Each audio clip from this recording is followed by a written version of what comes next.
Hi, everybody. Today, we are doing episode 4 of Brain Tumor Diaries and wanted to welcome Terri, who is a brain tumor companion of ours. She's been in our Zoom groups now for, I believe, close to probably 3 or 4 years, pretty much the entire time I've been doing it. And her story is really quite unique. You might need to grab a Kleenex for this particular session. But it really is important to always be kind of educating ourselves, and not only for the community currently that has this condition, but for all of those in the future that will, to really learn about it, learn about the possibilities, the signs, and your options. And so that's really what today is all about. So Terri, thank you so much for being here and doing this one-on-one with me. We'll just get started with you introducing yourself. Tell us a little bit about who you are, where you're from, and just in general, your brain tumor condition. Hi, everybody. I'm Terri Sievers. I'm from the Bay Area of California. I live in Sonoma Valley. My journey started August 5th, 2000 during COVID. Lucky me. Had been taking care of my brother as he was dying in Arizona earlier in the year, in February. And my first symptom was my only symptom, pain across the top of my head when trying to have a bowel movement while I was at my brother's on the day he died. And I just felt this strange pain across Zoom from one side to the other. And it was scary enough that I knew I had to talk to my doctor. So when I returned and was able to talk to other people after my brother's death, I asked my doctor for an appointment, and he promptly said, "Oh, we should probably do an MRI," which they did in the early part of May.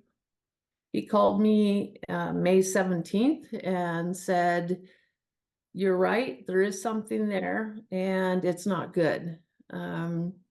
He really ruined my day because I didn't know what that meant. So I hurried and got a copy of the MRI report the next day, and I was just stunned to see there was a 5 centimeter meningioma, thought to be a meningioma, in my right cavernous sinus. So the only neurologist in Sonoma County took one look at my MRI and fast-tracked me to UCSF. And by that time, I had done some research and had Dr. Theodosopoulos meet with me and go over my MRI report. And he suggested that we do a craniotomy, and he take out as much as the tumor as he possibly could. And depending on how much was left, I would do 6 weeks of radiation. It went to the tumor board at UCSF, and they all agreed with that approach. Now, I know it's recommended that everybody get second opinions. That time I couldn't go to Stanford. It wasn't covered by my insurance. But I also knew that Theodosopoulos was number 1 or 2 in the country on dealing with brainstem tumors. So I felt comfortable after talking to him several times and meeting him going forward with his plan. So they did a 13-hour surgery on August 5 of 2020. And about 11 days later, I came home. Since then, I had trigeminal neuralgia, which is total numbness, and neuropathy, total numbness on the right side of my face. And the neuralgia is these little shocks. I say special little shocks because it's hard to explain, that come in through the eye, the nose, and the mouth, and pretty much take away all of my attention until those little episodes pass. And it could be 8 seconds, and it could be as much as 2 minutes. So I did all of my therapy. I did OT, PT, speech, language. I did vestibular therapy. I did massage therapy. I did a chiropractor just to sort of get my body in line after that surgery. So that pretty much answers. I mean, I have balance issues from the first surgery a little bit. So I use a walker sometimes. For the last 11 or 12 months, I had not used a walker up until July 2nd, or a cane. Um, when my balance started to improve with walking, with exercise. It took a long time to get through the fatigue of radiation, 6 weeks of radiation. I couldn't, I can't describe the fatigue, but my, radiation oncologist said, "Just walk through it." So me and my little walker went outside with my friend, and we started with 50 feet a day, and we got up to about 8,000 or 9,000 feet a day, and that's what I continued up until about a year ago. Yeah. You definitely had a lot of symptoms post the craniotomy, or deficits, I should say. And Yes. I know, just because we've chatted along the way, you tried a lot of different things, right? And unfortunately, that chronic pain stood with you the entire time. Yeah, so after I qualified for disability per the state of California, and I worked as a program director for the state of California for 28 years, and I had been working in Napa State Hospital, and I was no longer able to continue in my current role. It was dangerous and it would put people at risk, so I was placed on disability. And 1 year into my disability, I was put on Medicare, which then allowed me to access Stanford. Um, so between Stanford and UCSF, I had 3 rhizotomies of different kinds of degrees on the front and in the back. Um, I did a TPMS, which a trial at UCSF, which is magnets on top of the head, and where they tap. It felt really good. It sounded strange, but it was relieving some of the pain, but only for like 2 hours, and then it would come back.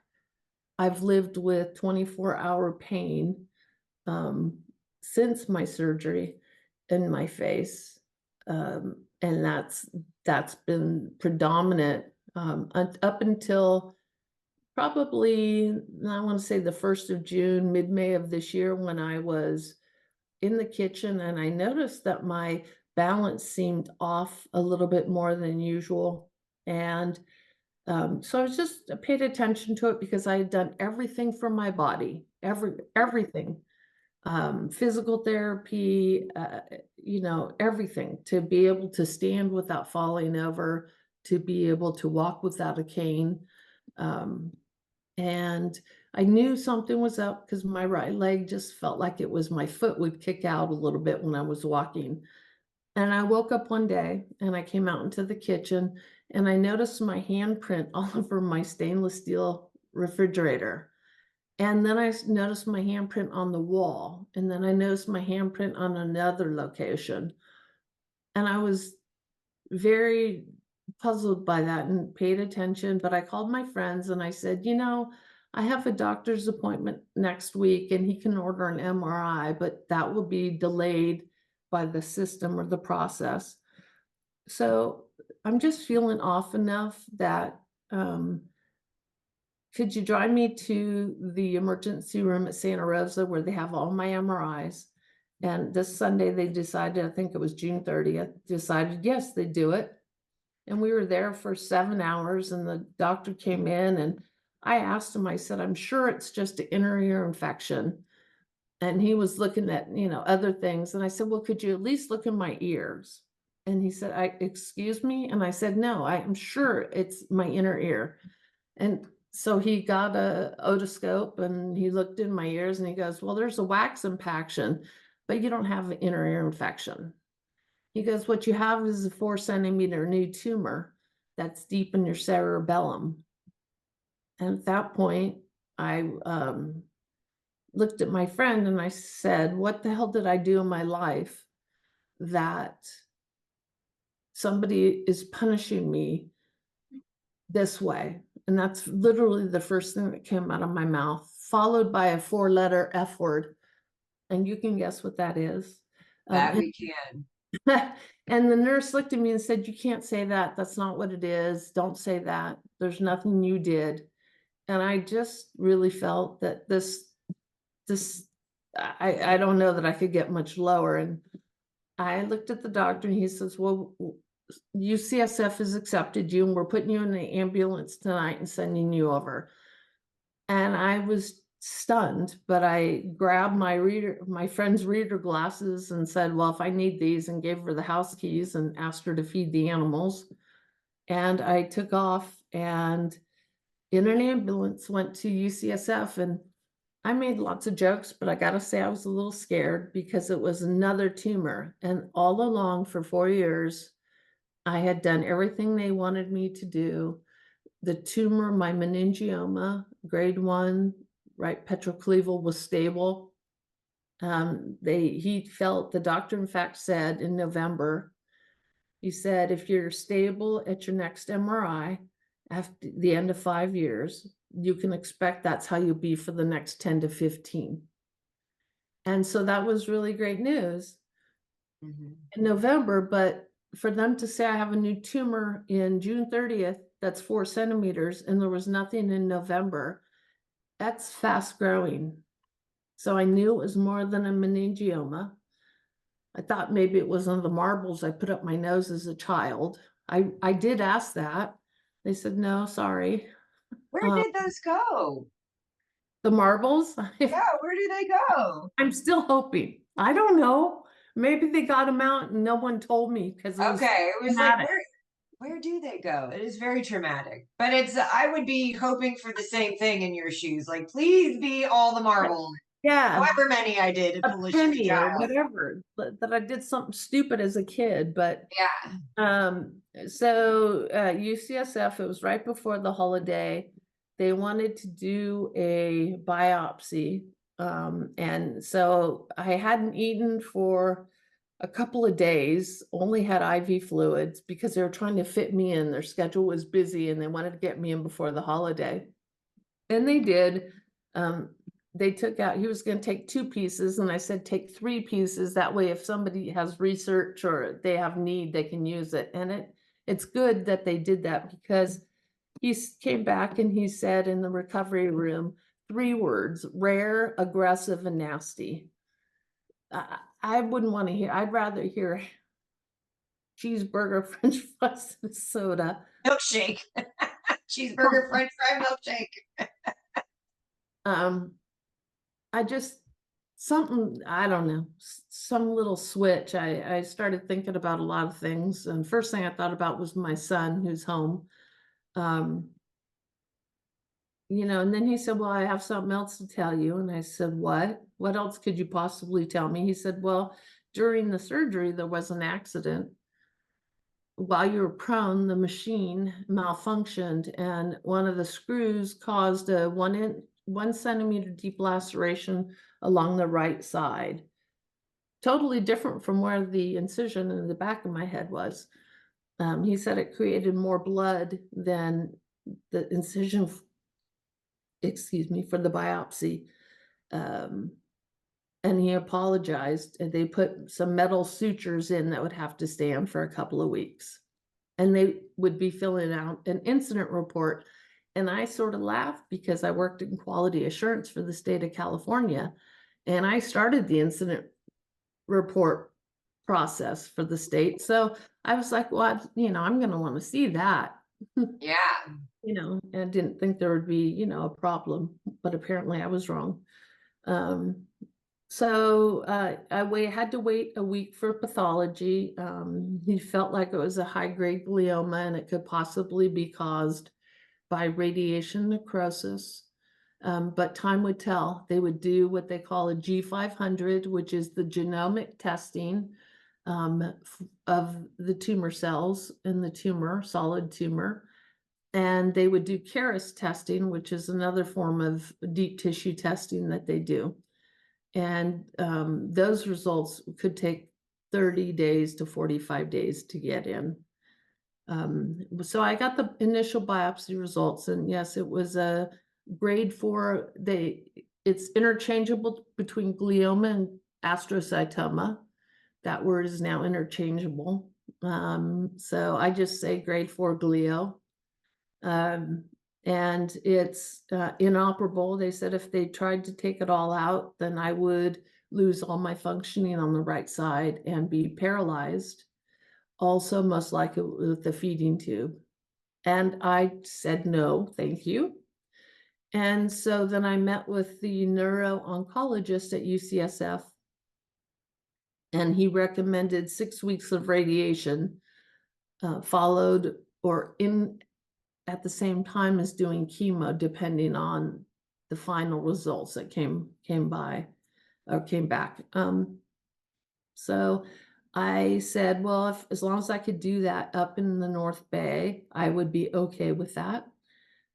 And I met with my radiation oncologist who had called me as soon as she heard that I was in UCSF, and she called me personally to just send her love and say that if radiation is indicated, she would be honored to provide that for me. So I thought, okay, this is going to be easy peasy. I'll just go to radiation and then I'll go to chemo, which is in the same building. So my phone rang one Friday night. I was supposed to start radiation the following Tuesday, and it was the radiation oncologist. And she said, as much as she didn't want to, she would have the radiation would go along the same path as my existing or my previous tumor and the previous radiation. Not all the way, but there would be an overlap, and enough of an overlap that because of the necrosis that's created by exposure to radiation, the risk of me having symptoms and being sick was up over 20%, which is way higher than the normal, which I think is 6% or 5%. So she wanted me to know that. I talked to her about the risk benefit. I wanted to make my son's graduation from Sarah Lawrence in May with his graduate degree. So we agreed to try it. I went that Tuesday and immediately, well, the fitting of the mask was triggering enough as it is. And that was on Monday. So I go on Tuesday for radiation, and I felt so off that my brain was scrambled after one session of radiation. I thought, okay, I'm going to just take it easy, rest, don't push, just do. So I did it for 3 days. And then I came home and I was hungry, hadn't really eaten much. And so my friend had left some food here or something. I ate it, took a few bites, and immediately vomited. And I was so scrambled in my head, and the vertigo had become so bad that I just said no. And then I called my radiation oncologist office and my chemotherapist. And I had asked the question before when I met with her previously and said, I can stop at any time, right? And that was a decision that we had already made. So yes, I was given the green light that it would be my call as to whether or not I wanted to consider radiation or doing it any further. And I stopped it because I decided that quality is better than quantity for me. Mm-hmm. I don't want to be, they said, okay, you have 4 to 6 months to live, maybe without treatment. That's what I was told. And 12 to 18 months with treatment. But if the treatment was going to, and the doctor assured me that I would be in a wheelchair after the radiation, if it was going to leave me that sick and that broken, I would rather have 4 to 6 months of quality time that I can hold on to and enjoy with my friends and family than 12 to 15 months of being sick and not really able to see my friends or family or eat the things I want and do the things I want, which isn't a whole lot. I don't do a whole lot anymore. Mm-hmm. Um, but I do like good wine and good food. Me too. Me too. Terry, it's you speak about it all so well. Again, I've known you for a while, so I've kind of known some of the story. And, here, just for that people who will be listening to this down the road, you go in with a grade 1 meningioma that you get mostly removed. You have radiation, it's stable for 4 years. You have all these deficits afterwards, but you get to a place in life where you're finally like, okay, I'm in acceptance with my pain. I've tried everything. I really have. I'm, all the work stuff is figured out. I'm stable. And you're planning a trip to Europe, which is your dream vacation, which I can remember talking to you about and sharing my love for Europe as well. And then all of a sudden you're seeing these, handprints everywhere and you're realizing something's off. And in many ways, luckily, thank goodness, you thought to listen to your body and to stay in tune with stuff and be like, I think I need to get this checked out. I think a lot of people maybe would have just brushed it under the rug and been like, there's a lot going on. I have, stuff to look forward to, and maybe would overlook it. And you listened to your body. And now you have, do you just think like, how did this happen? What did they miss? Like, what is the things that the medical community is not telling us that even affords for a situation like this? They say it's rare, rare, rare, rare, but is it really? And it's such a reminder of listening to your body and really like every time and not brushing it under the rug, because no symptom, nothing showing up in November to a 4+ centimeter tumor Mhm. by the end of June, that is really a lot of growth. How do they explain how this happened? Well, they don't, they can't. They do think that their first guess was that it's from radiation necrosis. And I did the thing we're not supposed to do, and that's Dr. Google. And I looked up a bunch of stuff because no one was talking to me. No one was really telling me. The neuro-oncologist said, I'll call you as soon as we get the G500 and the Caris testing back. Well, I'll get into that in a minute. The G500 just came back this morning. So I did some research, and because I kept saying, well, we think it's necrosis, radiation necrosis, which happens. It happens when you're exposed to radiation, but you don't usually get tumors for 10 years. And so for me to have one after 4 years, that's what makes it rare. And my growth rate on this tumor is 40%, which apparently, I don't know what the average growth rate is, but it's way higher than the average growth rate. My meningioma, by comparison, was 5 centimeters, and they feel it took 30 years to grow. I doubt that, given this recent experience I'm currently having, but I don't have anything. And they never, ever told me about radiation necrosis being being the fertile land, shall we say, for future tumors. That was foreign to me. I've never heard that before. Hence, I've also never heard before my first craniotomy that I would be deaf, or that I would have trigeminal neuropathy and neuralgia, which is horrible. I wouldn't want anybody to live with trigeminal neuralgia or that neuropathy. It's like going to the dentist and having major dental work and never coming out of anesthesia. I don't feel half my teeth, so I'm a choke hazard, so I have to be very careful with boluses of food. I don't feel half my nose. That could be messy sometimes.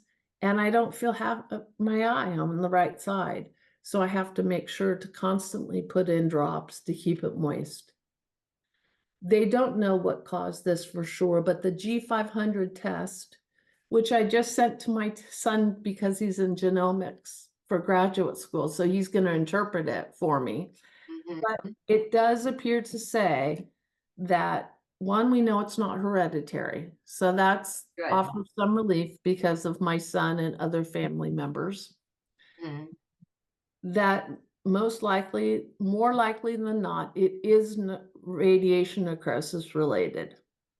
And because I chose to have radiation, my tumor, my meningioma is at the base of my skull. This is inside the cerebellum, but it's not far from the first tumor. So the radiation, it does fit that what the oncologist said about having to cross paths. The first time I had the craniotomy and they did the radiation, it killed my pituitary. So now I'm on thyroid medication and I have to be on a steroid for my adrenal support. Otherwise, I wouldn't survive. So I'm just like this medical mess of some sort. I'm just trying to figure out. I don't have the answer of why. I wish I did. I'm hoping that Dr. Butowski and his team will figure that part out for me as best they can. But it does seem to be related to the radiation that I had following my first craniotomy. Knowing what you know now, would you have still done, like, based on what they told you then and the importance of the radiation then, fast forward 4 years, would you still do the radiation, or do you think you would take a chance and see if the tumor stayed non-growing? So what I know now, I would wait. I would watch and wait because Yeah, it hasn't grown. And if it was that slow growing, then if it grew at all, then I could go in and do the radiation. Had I yeah, known that it was have increased likelihood of a glioblastoma or some other type of tumor, then no, I just think that I would wait if I had a chance. I asked my neurosurgeon because it was also new to me. We had COVID.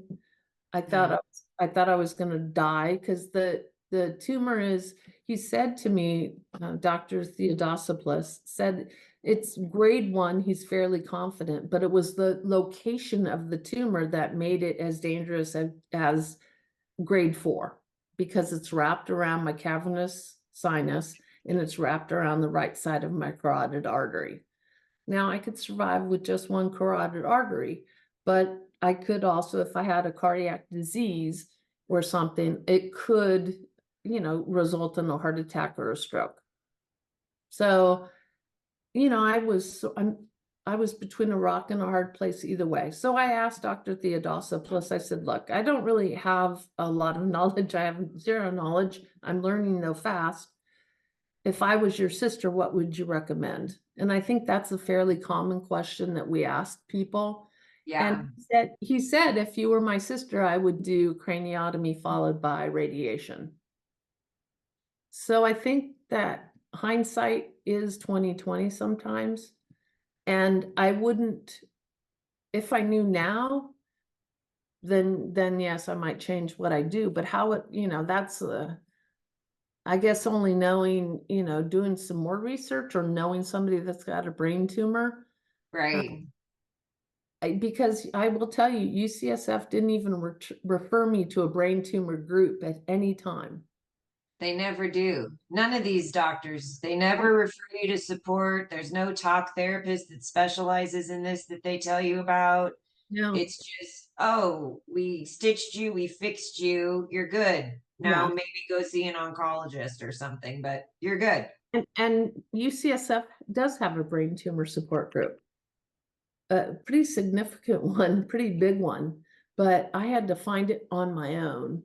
Um, and that's why when I was in recovery or in my room at night and all I had was my phone and a very small TV, that's when I was on social media watching this woman named Angel say, "How could you do this? Why don't we have this and this?" And I was like, "Oh, she's going to make a difference." So I waited and followed you and waited till the groups were available. It was perfect timing.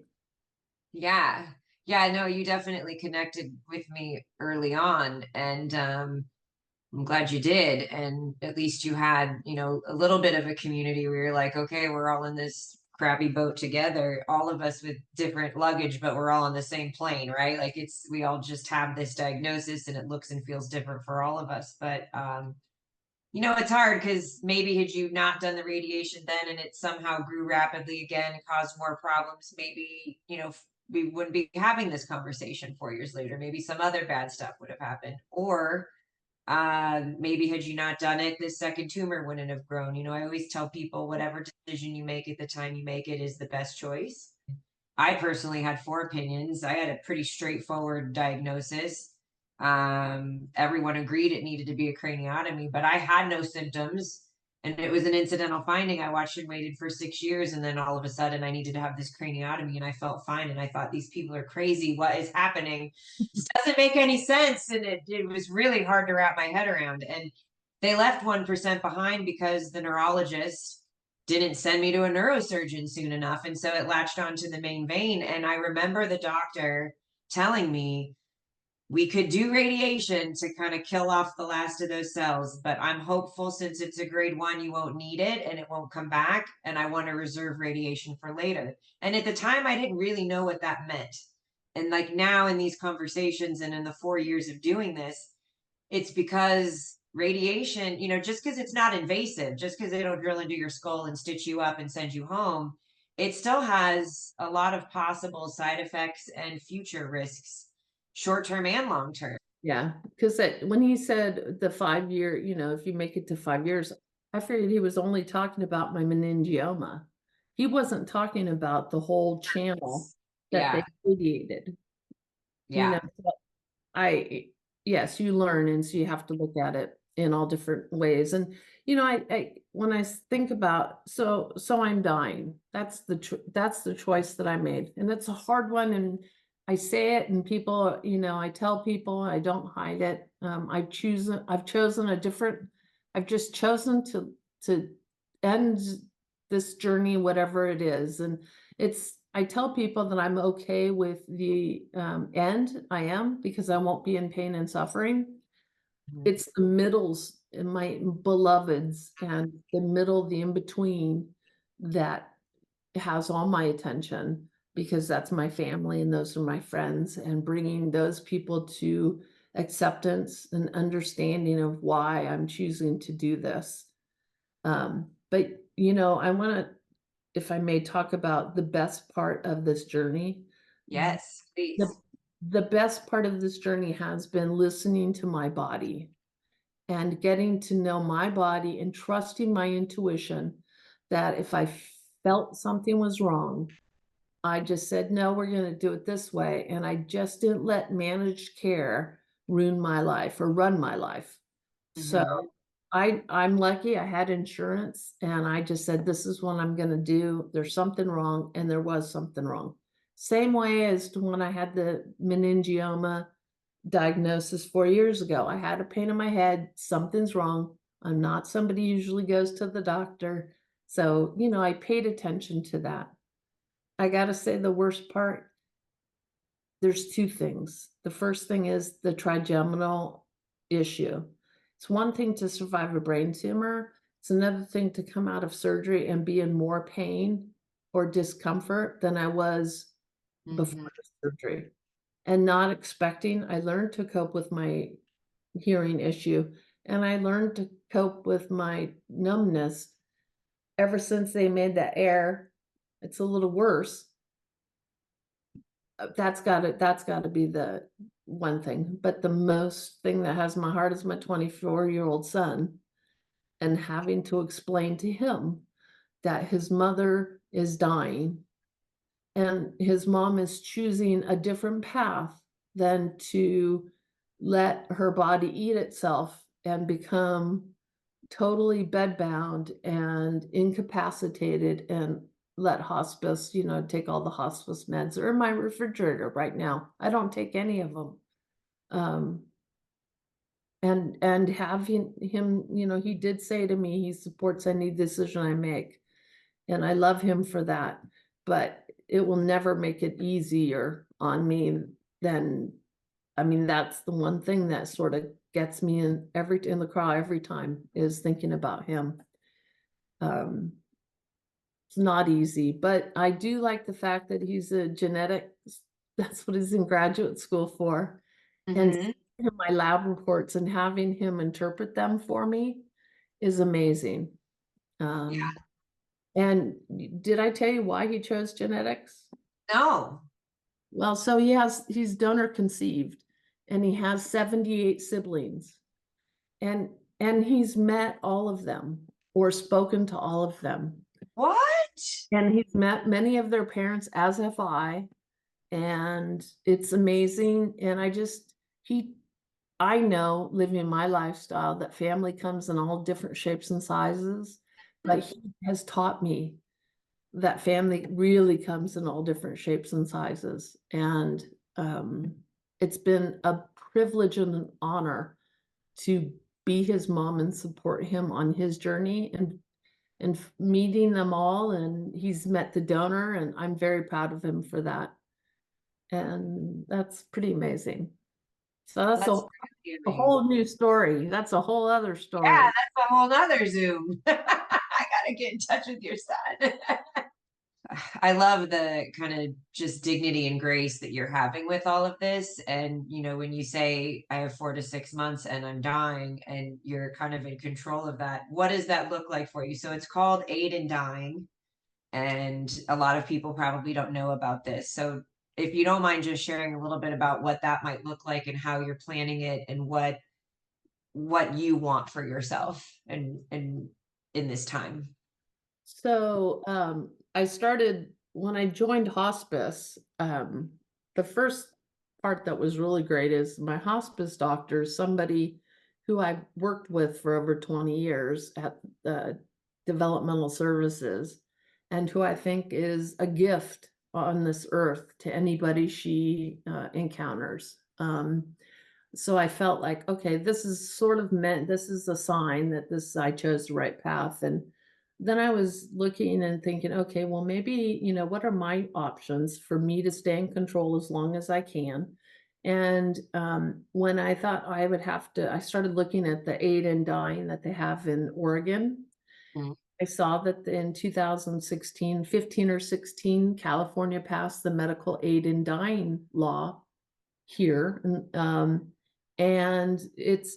and I started doing a little bit more research and asking hospice, and now hospice is involved in it as well, which is a new thing in the last year. But you find a doctor, now it's that you find a doctor who's willing to prescribe medications to you. You have to have a diagnosis of terminal illness within the next 6 months in order for them to consider it. And of course, they review all your medical records to confirm. So that doctor meets with you, and then if he thinks that you're or she thinks that you're, capable and cognizant and competent, then you have another. That's considered the first request, and then you have another meeting with them 48 hours later, and that's you do a written request, and if you still maintain that nobody's coercing you into this and that you're still of sound mind, then you'll have a consulting physician. In my case, hospice is my consulting physician. Again, somebody I've known for over 20 years. And Mhm. he knows me very well, my history somewhat. So once she agrees, then she notifies the primary physician and they do the paperwork in order to prescribe the medications. So it comes from one pharmacy in the state of California, or at least in the northern part of California. I don't know about SoCal. Mhm. Um, it's expensive. It's not covered from insurance. Um, and is so the doctors are also not covered by insurance unless you're with Kaiser, and I think Kaiser covers it. Okay. Um, and so, for example, this doctor prescribed the medication. It comes in a powder form, and it'll be here maybe tomorrow. And I just keep it in a cool, dry place until I've decided it's time.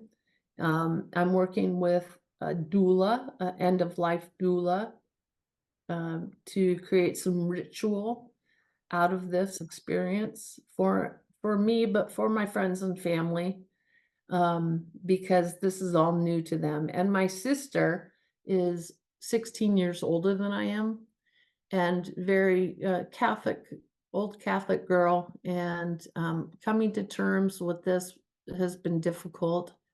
We lost our mother father and brother all in the last 10 years. Now me, my sister is gonna have a tremendous amount of grief that she's gonna have to deal with, plus her own, mortality and the age of that she has, the years that she has on her. Um, so, I'm choosing to do this because I saw what my brother went through when he was dying on hospice. And yes, I have been for a year traveling to Arizona every 6 weeks to spend time with him because I was the only person that he would talk to about his feelings. And sometimes we would just sit there and watch Jeopardy in the morning and then watch the same Jeopardy. He'd want to watch it again in the evening. And then I'd know the answers. And so I was like the smartest person he knew. So, but he suffered, it was horrible, but he and I had worked out a deal and I knew what he wanted. So when he gave me the sign, it was time to push the morphine and push it heavy and keep him really comfortable. Um, and his young kids were there with us. So it was the right thing to do. But one of the things that moved me the most about that experience that kind of got me going towards this decision also was when the hospice nurse came in after my brother had died and was going to shroud his body. And nobody but me wanted to go in with her to do this. And we took him, he was laying there and we washed his body ever so gently. I got to see where I shot him with the BB gun and giggle a little bit over that. He deserved it. He was, yeah, it was so moving in such a way of honor. It was the most ritualistic thing that we had going in that time. And I said, well, when I die, I want there to be some kind of ritual over it and not just give me meds like morphine and watch me become even more incoherent and not able to really enjoy my life to the point where it's almost, I would be embarrassed as somebody before illness to Mm, to behave that way. You know what I'm saying? That I would just never do it that way. yeah, So, you have to look around to do this. I will say it's hard. It's hard, but it's not hard to find a doctor because a lot of doctors don't want to talk about this. And a lot of doctors, and we need to talk about it more because European nations do it. We're catching up. So you just once you contact somebody who knows, and I had reached out to the Medical Aid in Dying Alliance or the website, and some doctor called me the next morning at like 6:30 in the morning. And I'm like, wow. And he said, well, my fee would be $3,700. It's 700 for the meds and 3,000 for me to write the prescription. And I'm like, oh, okay, I'm sort of stunned, drinking my coffee. And then I did some research and I, found a local doctor that works in one of the emergency rooms and he charges $1,000. And so that's, you find people who are doing it for the money and you find people who are doing it for the people. And when I retired from the state of California, I still wanted to be of service. So I volunteered a lot and delivered meals to people who are acute or chronically ill, of which now I'm a client, um, and shop for people that were housebound. But I just, it brought me so much pleasure to still be of service. Like I was meaningful to the world, to the community. That's the social worker in me. it's important that if we have the time to plan and we want to go out in this way, right, that we consider it. And I know I would want that for myself. I really do think if I could be afforded the opportunity to plan it in the way that you said, almost like a ritual or something that can be on my own terms, with dignity, if you will, rather Yeah. than running it out to the bitter end. Uh, Uh, yeah, so we've been having celebrations of life that I get to go to. It's nice. very cool until they started talking about how I've changed your life, and then I get all mushy and cry, and I gotta say also, one of the best things about this journey is I didn't know how many people's lives I had impacted or affected until I had a brain tumor. And I made a decision right there at UCSF because people were so kind. Everywhere I went, people were kind. And I said, I'm going to be kind too. I'm going to be kind and I'm going to have grace and gratitude. And to this day, 4+ years later, I have grace and gratitude. That hasn't changed. It's there. And I think that's part of the reason why I'm calm in my decision. Um, that I've done the best I could Mhm. and I've lived the best I could. And I don't believe in God and this thing that, God only gives you as much as you can handle. I can't handle this. There's no handling this. Yeah. People don't survive this. Mm-mm. And I look at the website where the glioblastoma site or and the people are warriors and they're fighting, they're in bed, bed bound, but they're doing it. And I'm like, no, thank you. We each choose what we choose. I have no judgment. I have Right. I have no judgment if and I told all my friends, I met with my friends one on one and said, and it's only to my inner tribe. I said, do you want to participate? I'm going to do this. Do you want to be there and participate and sit around in my backyard and watch me, end my life? And they all said yes. And my sister said yes. And my son said yes. And, so I'm like, I'm pretty fortunate. I know there's people a whole lot worse off than I am. And I just do the best I can every day with grace and gratitude. Absolutely. And I tell people to leave me because everybody, all my support holds me up. They say prayers and they do what they need to. I tell everybody, let me do as much as I can. And if I need help, I'll ask Mhm. because my independence is so important to me. I've been independent all my life. I live by myself. I don't want full time. I don't want a caregiver. And Yeah. my friends come in and visit, and that's good. If I need help, I'll ask. But go home. Sissy, go home. That's what I told her Yeah. after 3 days. Go home. Yeah.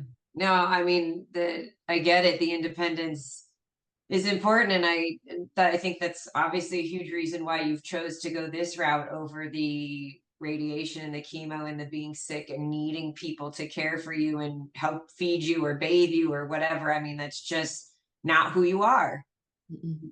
And you're in a position where you do get to have some choices, right?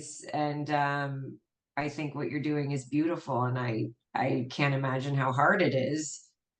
But I'm glad that you have at least been afforded the opportunity and that you have people around you that are hugging you and loving you in the process and accepting of your decision, even if it is hard for them to understand the why or going Yeah. against religion or something along those lines. I I had to have a couple of people sign as witnesses to my written request for doing the aid in dying. And I told the two people that were my witnesses, only sign this. And one of them is my religious sister. Only sign this if you accept and you understand what I'm doing. If you Mhm.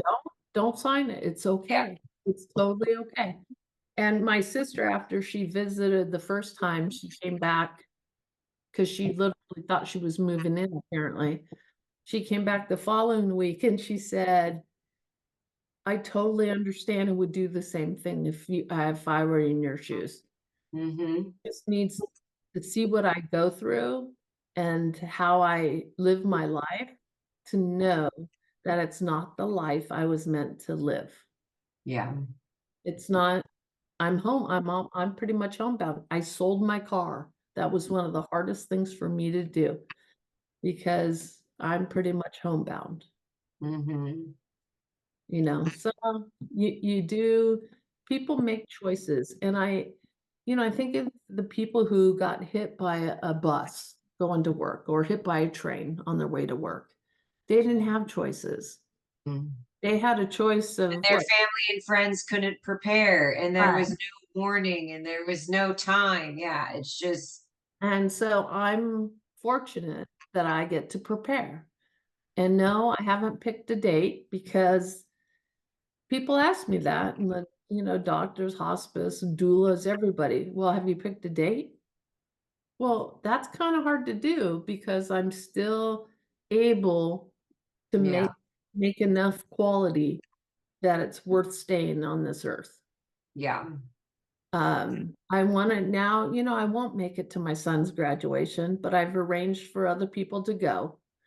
I arranged my for the burial at sea, to be cremated, and then 16 of my closest friends are going to go on a boat that leaves Pier 39, and they'll have champagne and little snackies and travel out to the Golden Gate Bridge, which is my most favorite bridge, and always all my life it has been.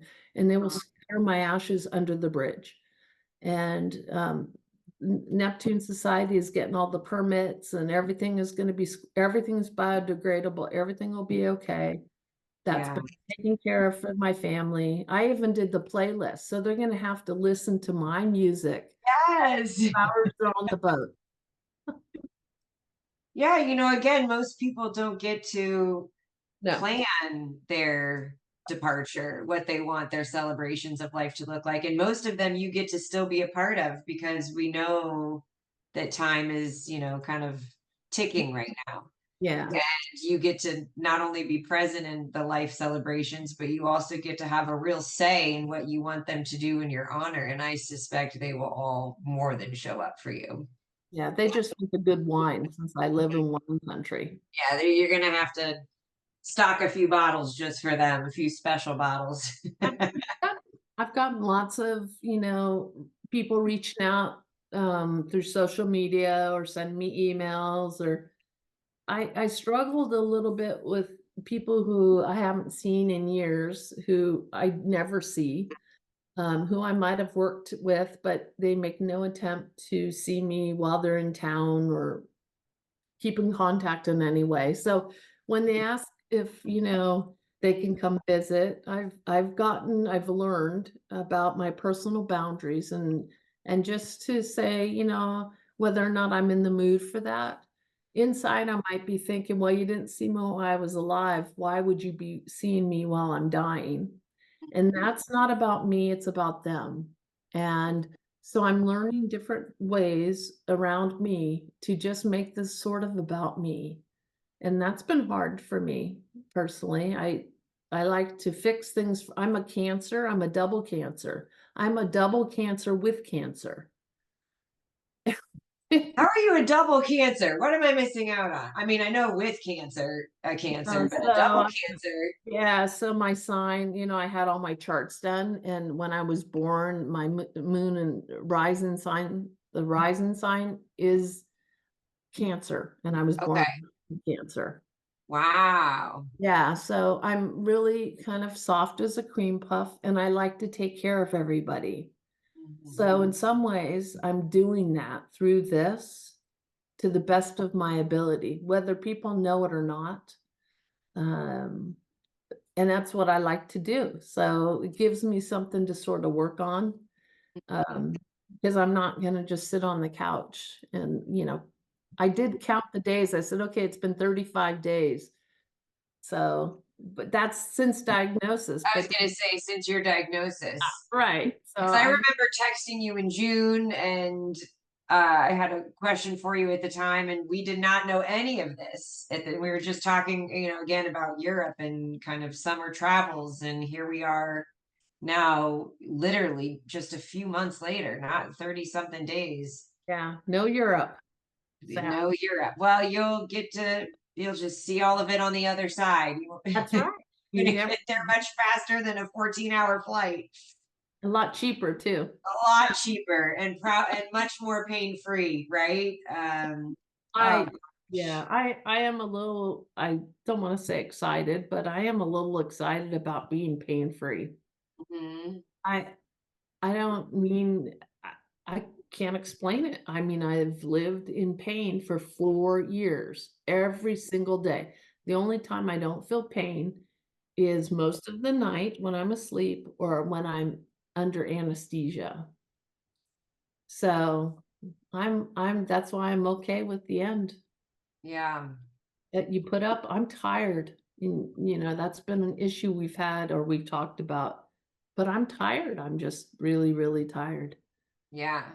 Um, Pain is I work in mental health, and chronic pain for a lot of people is a reason for, suicide, unfortunately, because people just can't wake up another day in this like pain. You go year after year and you try med after med and you keep thinking, okay, I'm hopeful at this treatment, acupuncture, yoga, therapy, PT, medication, pain pills, massage, cryotherapy, like you do I everything and it done it doesn't. all. Yeah, and when it doesn't ease up, you think, do I really have to go through this the rest of my life? And where do the medical teams come in to help support us when we're like every day is a level 10 pain? It's one thing if you can manage it between a 3 and 5, but it's another when, no pain pill, no amount of alcohol, nothing really cures it. You're just in pain. And Yeah. it's just we've been with you on that pain journey and with all the treatments you did along the way, and I can't imagine how hard that was for you. And I there is a little silver lining that will be gone, Mhm. that you don't My, have to keep suffering in that way. pain the average pain level had gotten down to like a 3 or 4 in March. So I was happy and I reached out to UCSF, my neurologist, and said, I'd like to taper some of the medication." So she let me taper some of the Lyrica, and she said, "Now I want you to do it for 30 days, and then if you make it 30 days, then we can talk about doing it further." And she says, "But if at one sign of pain, you increase it back to the original dose." So, which is still, I think, a low dose, but so I made it like 21 days before the neuralgia pain got so bad I couldn't stand it. I wanted to pull my eyeballs out. I had to lay on my hands. I will never forget that night that I was like, "Oh my God, make it stop or I'm gonna pull my eyeball out." Um, and so I increased the meds and I called the doctor the next day and I said, "If I ever say I want to taper the medications again, just slap me. It's okay." Mhm. People have to pay. You always want minimum effective dose. I couldn't stand being snowed, being like feeling underwater, or feeling like I always say, smoking a joint without really wanting to smoke a joint. Mhm. Yeah. And trying to make decisions. And I, you know, I do brain games on my phone every single day since my surgery. And I started learning a language. I chose Italian, but I've switched back to Spanish every single day to challenge my brain. And in some ways, I think that sort of helped me the most because Mhm. it kept me focused and grounded. And I think one of the questions you asked me was, what would you encourage people to do? And that Yes. ask questions and don't just think it's just about what's up in your brain because your brain affects your whole body. And Mhm. there's so many different therapies that can help you navigate recovery. And, even the CPAP made a huge difference in my fatigue level for a Mhm. period I of remember time that. until my tumor started growing back, or started growing apparently in November, because that's when my fatigue started coming back when I went back and looked at my notebook. But it's about asking questions and don't just take no for an answer. And if there's something you think it's worthy, then keep fighting for it. I Yeah. I mean, that's been the the biggest thing for me. Yeah. And then So once you're on Medicare, reach out to Stanford because they're pretty good and their patient care is incredible. And they'll see you, give you a second opinion, and they good. they don't charge. I mean, it's nothing like um, regular insurance. Yeah. That's the difference. I'm really glad that you are happy with your care team, that you've had a good care team during this time and that things really kind of are going, they're not going in your way because of the diagnosis, but they're going in your way in the sense that you have access and support and good coverage and you're able to get answers as best you can, even though so much of it is unknown.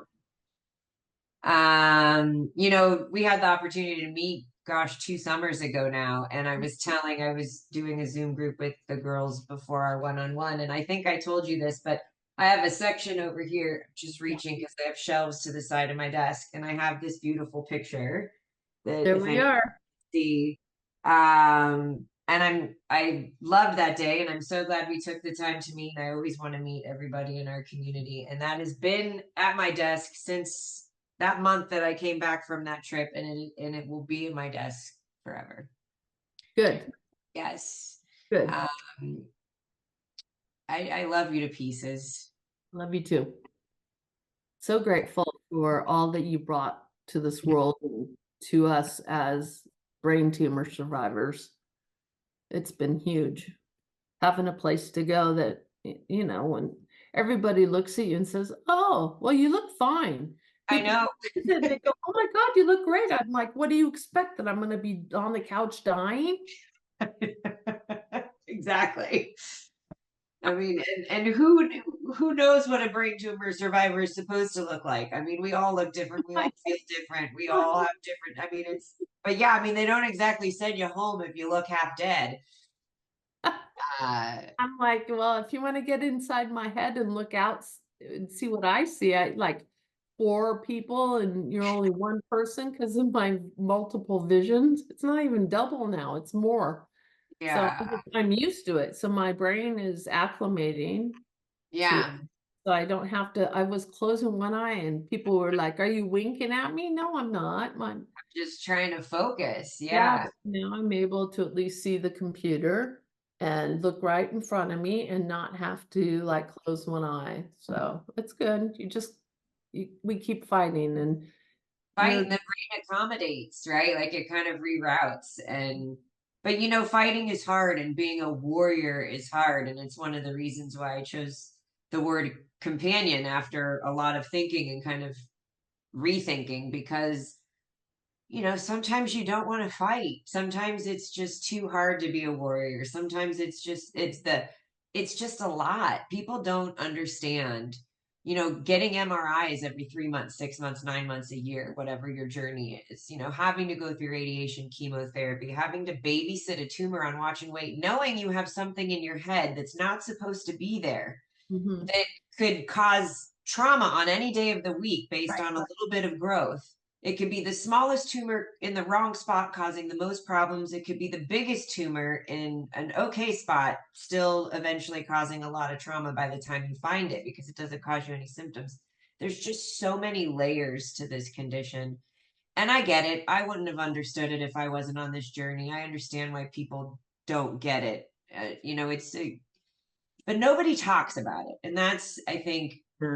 why I love our community so much. And I love what you're doing today with me is just being so raw and so open and so vulnerable because everybody talks about breast cancer, pancreatic cancer. There's a lot of cancers that people that are kind of promoted and there's a month for it and everybody's pink in October and purple and whatever is pancreatic cancer.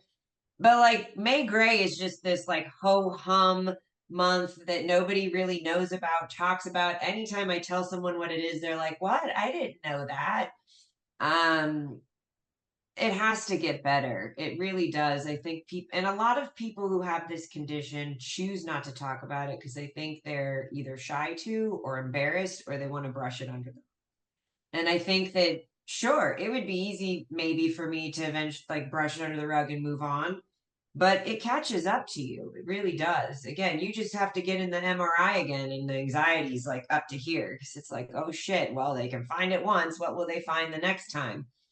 And so again, you taking the time to do this and share everything is just so important and so valuable because hopefully it will mean that more people in the future will share and it will remind people to pay attention to their bodies and listen and write things down as symptoms come up. Look at the walls. If your handprints are everywhere, there might be a reason for that. If you keep falling, you probably don't just need a new pair of shoes. You might actually have something going on. Like there's if your vision's getting spotty, you have constant headaches, it's like we want to blame it on other stuff, but it is possible that it can be a brain tumor. And in Yeah. our cases, it is.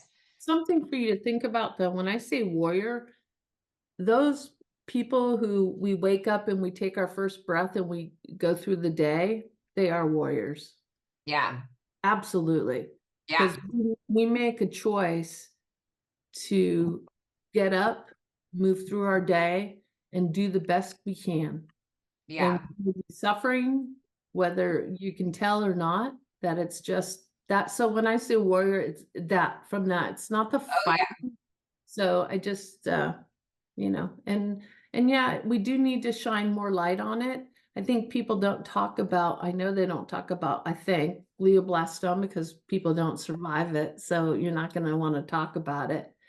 And, I think meningiomas are pretty scary. People don't, you start talking about something in the brain and that's a really important organ.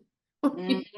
So I think it's just fear. I think that has a lot to do with it and lack of not advertising, but we don't see it. We don't see the t-shirts and, breast cancer awareness and pink in October. And yeah, we wear a gray ribbon, but that's such a dismal color. It's just, Mhm. it lacks color and vibrancy. And Susan B. Komen, she brought the breast cancer fight to the forefront and her advocacy and work that she did and fundraising. So, um, you know, um, it's important that we keep it out there and that we keep talking about it.